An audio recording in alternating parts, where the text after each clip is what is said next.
Don't. A fall tradition grows every year in the Adirondacks, growing from seeds in the ground at the Great Adirondack Corn Maze. The attraction enhances the business of Tucker Farms Incorporated. We started the corn maze the summer of 2004. The maze first appeared at Tucker Farms in Gabriels, New York with the encouragement of Cornell Cooperative Extension in an effort to promote agritourism.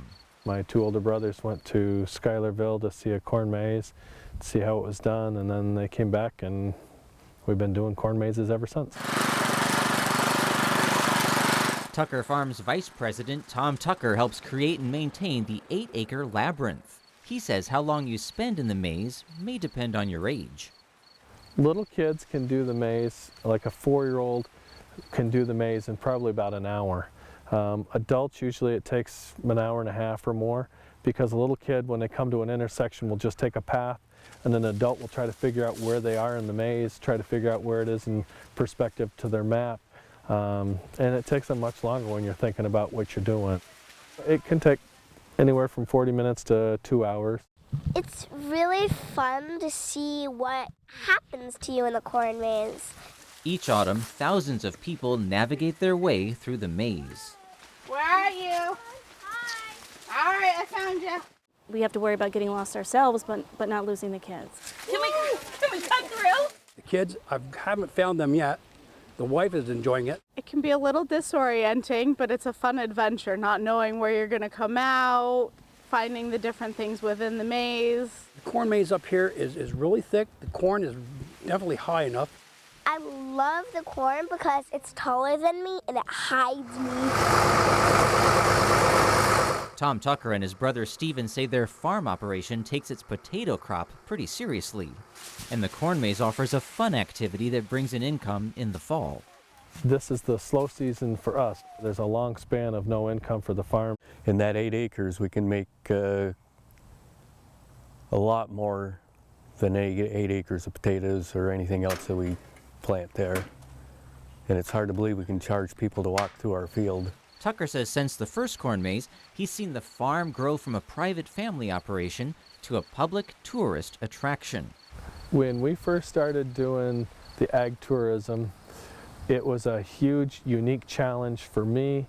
We were farming 7 days a week, 24 hours a day, to just running it as a family business, to opening it up to the public and having people come in, and not only are they walking on your ground that you grow crops on, but now they're asking questions and they're seeing your farming operation and they're asking questions of things that we never had thought of or viewed it as outsiders. So it was a real challenge changing from being a private family to opening your whole business up to the public and the community, and having the school groups coming in and all these kids asking questions and seeing the business from little kids' perspective versus how we've seen it for 100 years. And so it's been a real interesting change.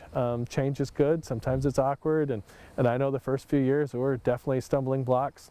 The biggest challenge that I learned, we never did much for business advertising, because we had steady customers for potatoes and it was never an issue. But advertising to get people to come to your corn maze, that was a huge curve of where we had to learn how to get people to get here because they didn't know anything about it. So advertising was a huge eye-opener to us. In 2016, the Tuckers hired a marketing and events coordinator to help them handle their changing business.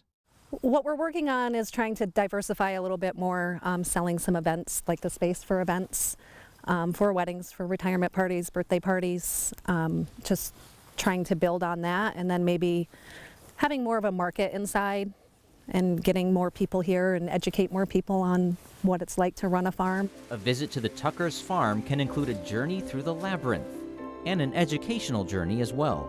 Well, I think people in general really want to know where their food comes from, want to know how it all works, how it all comes together, and I think it's becoming a pretty popular thing to actually just go and see and ask questions and learn things and hopefully learn a lot of new things.